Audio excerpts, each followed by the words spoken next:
Hey y'all, and good evening. Well, I'm coming to you on this beautiful fall day. We're getting in those last days of October and the leaves are starting to change, and it's just absolutely beautiful around here. So I thought it would be nice for you to join me tonight as we just do some gentle gardening here. And you know that I love to garden as the sun goes down. That's one of my favorite times of day, and I was just thinking I need to bring my friends with me. So I'm going to be working over my shade flower bed, and I know the last time we were over here we just kind of cleaned up our hydrangeas a little bit, our hostas, but I want to plant a hydrangea. So the other day when we cleaned up the hostas, we pulled up that hydrangea, and I think it's going to go really good over here. This bed actually gets a little bit more sun than I was thinking, so I think it'll get a perfect amount of sun for it to be able to bloom. And if it doesn't like it, we can always move it around. And then I also picked up some other plants that I'm so excited about because I wasn't sure if I was going to be able to find them this late in the season. So let me show you guys what I got. Okay, so look what I got. And look how beautiful they are. These are the Dell's Strain Corbels. And these were a type of heuchera. So these are beautiful. And I was just noticing with these corbels, the ones we already have over in our garden, they just did better with the snails and the slugs and the caterpillars. They did get a few little holes, but not like the hostas. So I was thinking if I could plant some more of these over in our shade flower bed, that would be really, really pretty. And they have the pretty pink flowers that come up from them. So I'm just going to try to spread them out. So we already have one here. And we have one here. I need to clean this one up a little bit. And then we have one here. So if we can just kind of spread them, I've got 3 of them. Spread them around. I think that will be really neat. We do have a lungwort over here. I kind of wish we had some more of those, but I never find those in the store. I actually got this one when I was with Kim. So anyway, I was thinking about right in this area about putting this little quick fire hydrangea. I think that may look pretty there. And then maybe if I can find another one, I was thinking about maybe putting one right in here. I'll have to move some of the hostas around, but that's okay because it's getting fall time, so we can do that. The caladium bulbs, I'm going to try to save those. I have mosquitoes swarming around me right now, but I want to try to save those, and then we can replant those next year. And then, of course, you know, the gladiolus, they'll be moving. So anyway, that's what I'm going to be doing tonight. Just a little gentle gardening this evening, and I'm just going to bring you along and we can have a little chit chat together. So the only thing about gardening in the evening is that mosquitoes want to take me off. So I went ahead and put on some bug spray to help with that. And one of the things I really love are these little foxgloves. And I have a link down in my description, and you can get them off of Amazon, but they are just so handy, especially when you're pulling weeds, because you can just grab the weed so easy. You just have complete dexterity.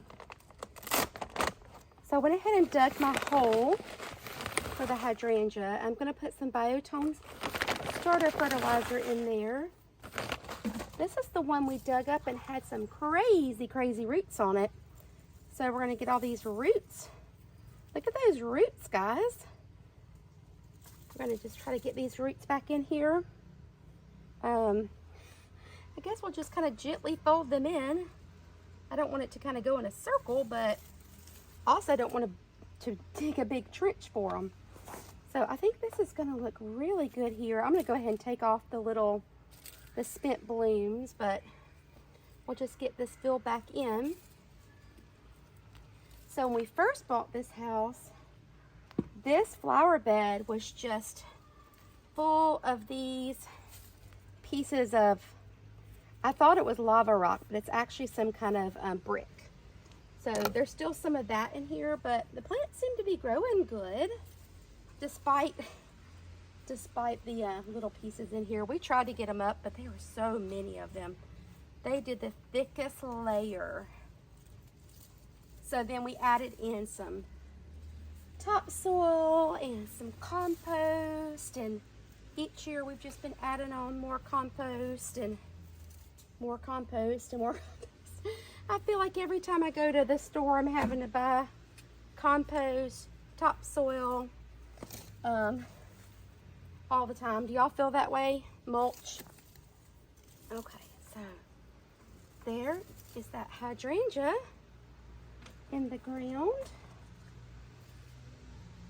That was easy since I already had the hole dug.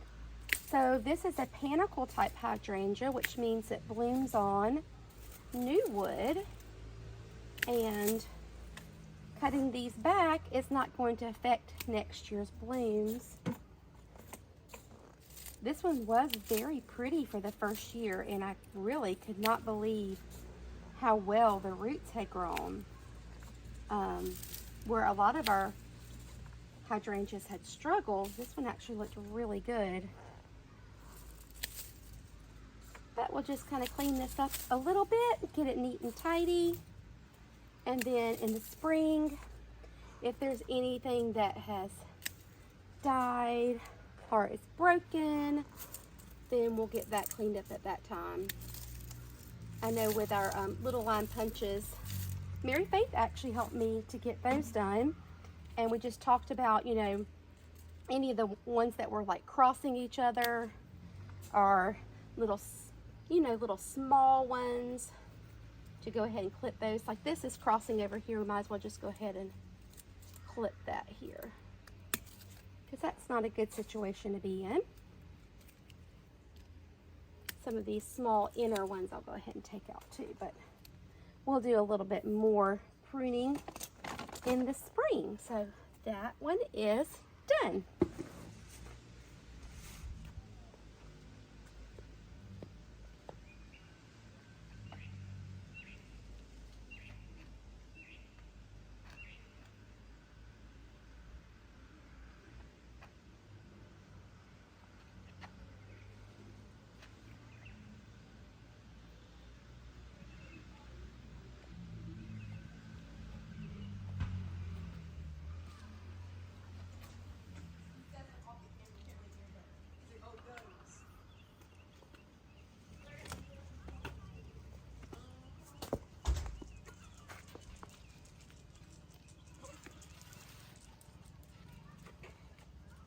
Okay, so let's see if we're on the same page with this. So I'm thinking we're going to do one of the corbels here, then we'll have the hydrangea, and then we'll do another one here.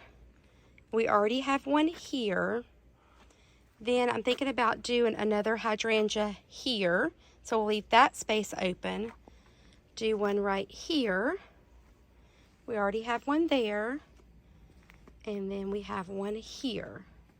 So we could put another hydrangea here. So we could do two. So that would give us 3 of them. So that might look really good. But I'm going to let this, you know, get finished doing what it's doing. And we really don't have a lot of hydrangeas in stock right now in our stores, which sounds really funny because this is the time of year you really need to be planting them. But I don't know. Our inventory is very low around here. So I think this is where we're going to put them in. So let's go ahead and get these planted, then we'll take a look.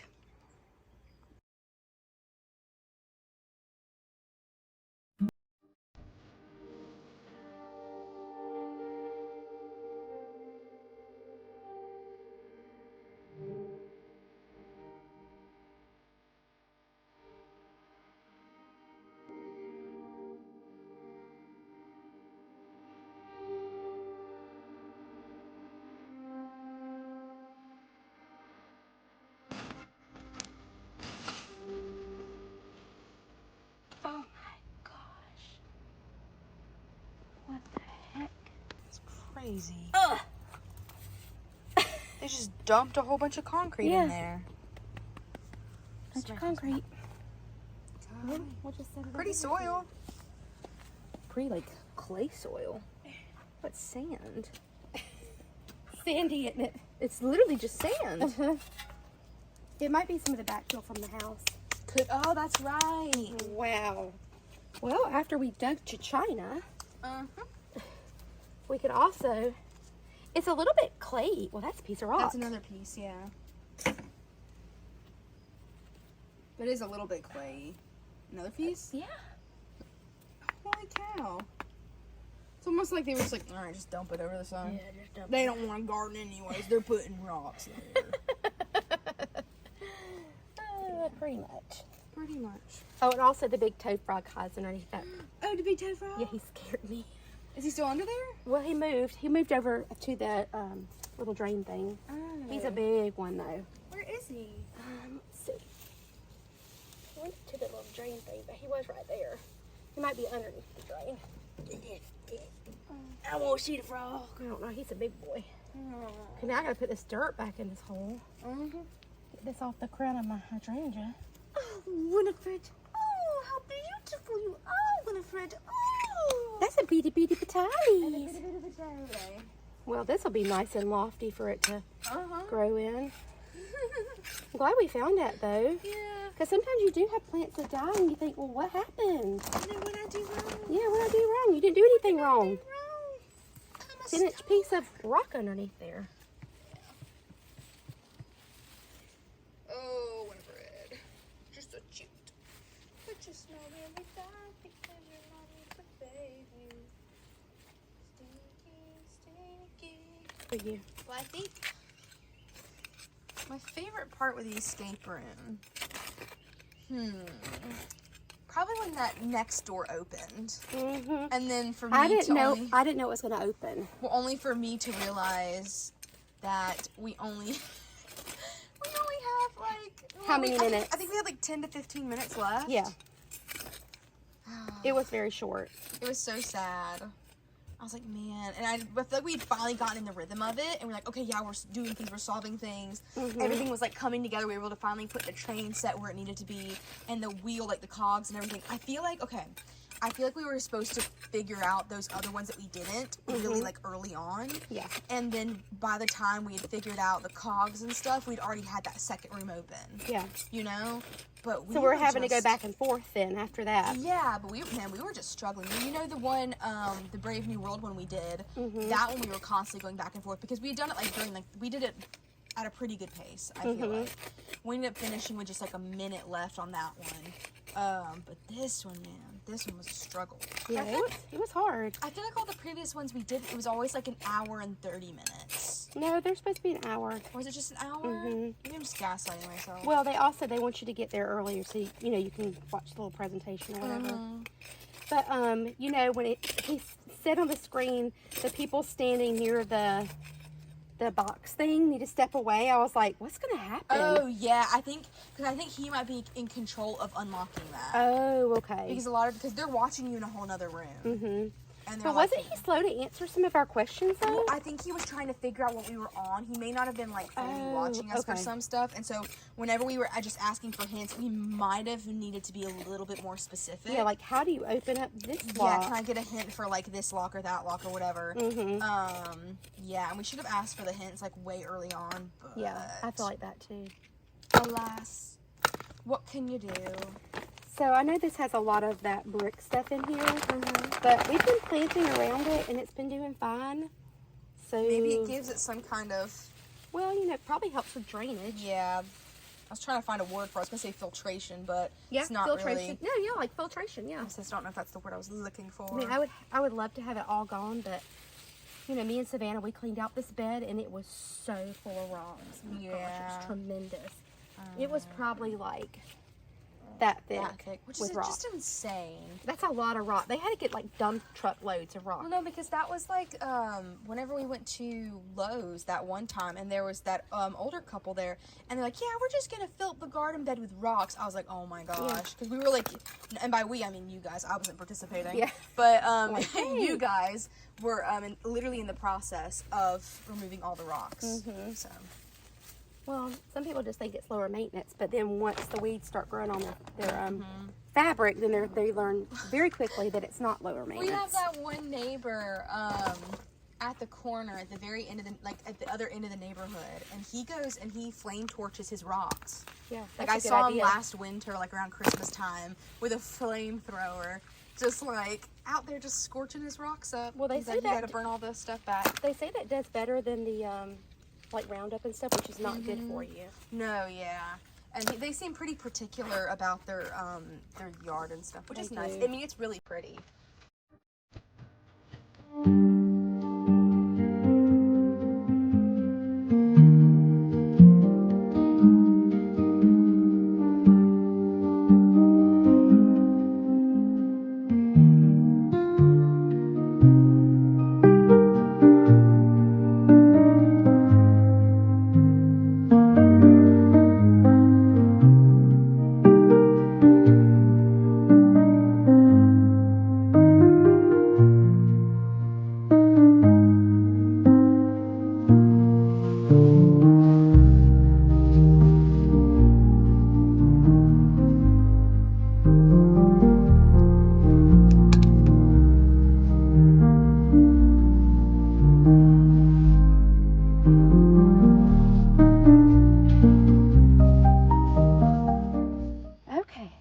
I just dug up this hosta from over here. I forgot to press record. But anyway, you know how to dig up a hosta. So I'm going to divide this. And if you look at it, it's got 1, 2, 3, 4, 5, 6 crowns. So technically, this has 6 different hostas. These are the ones that I bought last year on clearance from Lowe's. And I got them 50% off. And I think I was able to make like 10 or 15 divisions or something. I don't know, it was a lot out of just one plant. So they've all done really well this year, and I actually really liked them. So hopefully I can get some more of that. I didn't get very many roots. I usually like to get more roots than that, but these things are, they are growing together good. So that'll be a good clump right there. So that has 2 on it. So we'll put that back in this hole. And then this one's got 3. So we may leave that one like that because this one is really small. So then we'll put that one over on the other side. And we'll leave our room for our hydrangea.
So the sun is almost down below the tree line. The crickets are out, the frogs are out, still have some cicadas. So I think that it's time to call it a night. And we can kind of walk through what we've done today. So we got one little hosta transplanted there. I tried to stake up this gladiola. I don't know if that really helped or hurt it. And then we've got another hosta here. We planted our coral bells here. That was the hosta that we separated, so we got that one put back in the ground. And we're going to leave this space open for a hydrangea, and we're going to leave that space over there for a hydrangea. So this is also a video for me so I can remember. And then we got our coral bells planted here. And then I also separated another hosta. So I have a piece of it here, here, and over there. And then we have our coral bells here. And then we got our little hydrangea planted. So overall, let's see how this looks. I think it's looking really, really good. Okay guys, so we're all finished. So much for a gentle night of gardening. After I found that huge rock, I was like, what the heck? But you know, sometimes you plant plants and they just die and you're like, well, I don't know what happened to it. It could have a huge piece of concrete underneath it and you will just never know. So I'm glad that we got that out. It was a lot easier once I got a bigger shovel and could really get in there and put some pressure and pry it up. So I'm glad that we got that up and we can, you know, plant more plants and our plants will be a lot happier. So I hope you enjoyed it and I hope you have a chance to get in your gardens today. Bye friends.